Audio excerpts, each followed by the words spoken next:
Relearning for Newton's law of gravity.c.1, perform calculations involving mass and acceleration.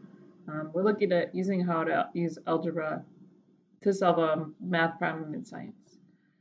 So on your notes, if you could just write this down really quickly, the 4 steps to solving a math problem in science are going to be list what you know, pick your equation, plug in the numbers, and then solve. If you need to pause, go ahead and do that. A couple of reminders. You should fill out your free learning worksheet as I go through this. But mass and acceleration are inversely proportional, meaning when something is bigger, has more mass, if you push it, it won't change its motion as much as if you pushed something littler. Force and acceleration are directly proportional. The harder you push something, the more it's going to accelerate.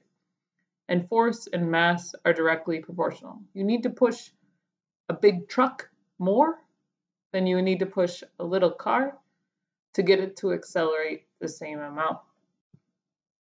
Another reminder is unbalanced forces cause acceleration, and an object at rest or moving at a constant, unchanging speed has balanced forces acting on it.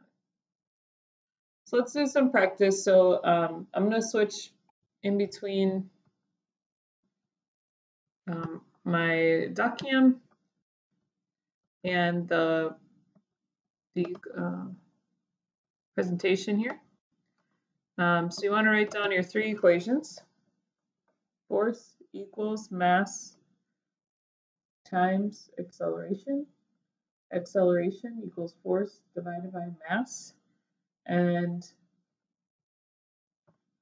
mass equals force divided by acceleration. So our first problem is going to be, and you should write down the steps on your sheet. I just left some blank space there. What is the force on a 1,000 kilogram elevator that is free falling at 10 meters per second squared?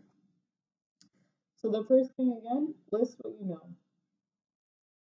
And you should, if you are doing this for learning, you absolutely must show your work. So what do we know?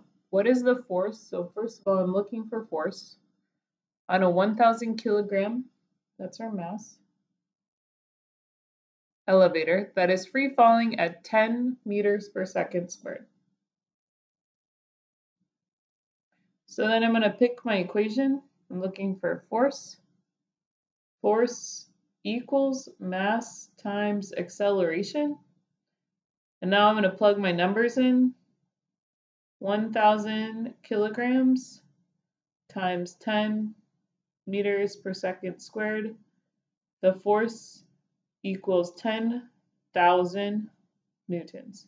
That's a lot, but you're talking about an elevator, so that makes sense. Let's move on. What is the acceleration of a 50 kilogram object pushed with a force of 500 newtons? So same thing. I'm going to write down what I know.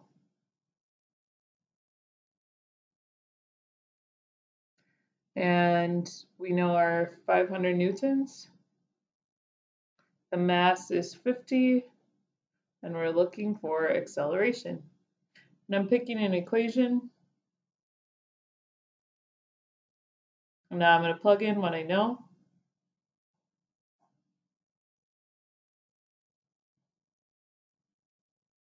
And I'm going to find the answer. So I'll solve, and I end up with 10 meters per second squared. Oh, don't forget your units. Again, your units are something you just need to know for this.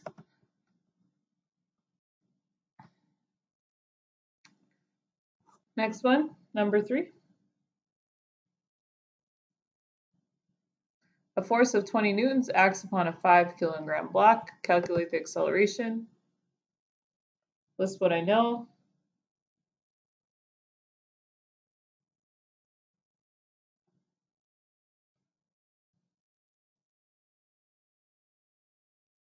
and calculate the acceleration, finding my equation, which again, I'm going to use acceleration equals force divided by mass. I'm going to plug in what I know, 20 newtons in for force, 5 kilograms in for mass. Again, if you plug your number in, especially on these divisions questions, if you put them in incorrectly, you are going to get the wrong answer. Make sure that you put the force where the force goes. So I get 4 meters per second squared. Also, don't forget the squared. All right.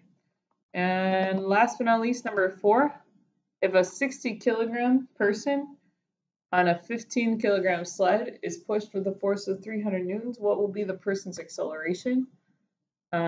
This one has 3 numbers, but that does not mean we are given all of them. We are given 2 masses. Now we got to think, do we add these up or subtract them? We got a person on a sled, so they're being pushed together. So we need to add 60 kilograms plus 15 kilograms, and that equals 75 kilograms is our total mass. And their force is 300 newtons, and we're looking for the acceleration. Now it does say the person's acceleration and not the person and the sled, but again, we're assuming that the person is sitting on the sled. So whatever the acceleration the sled is experiencing, the person will experience too.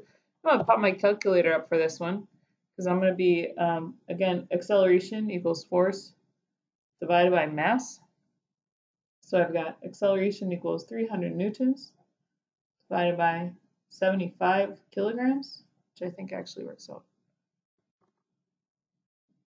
Yeah, okay. And the answer then is 4 meters per second squared. Now, one more question here for you, ladies and gentlemen. If there's a textbook sitting on the table and it's not moving and its weight is 10 newtons, then the question is, what's the support force? How much is the table pushing up on it? Well, if it's not moving, that means that the net force is 0. So whatever this support force is has to be the same as the gravitational force pulling down on the book. So that means net force equals 0. So then support force has to equal 10 newtons as well. All right. On your worksheet, there are some other problems. Please get those done and turn that into me. Also, as always, please ask me if you have any additional questions. Take care and hope you're enjoying this snowy day.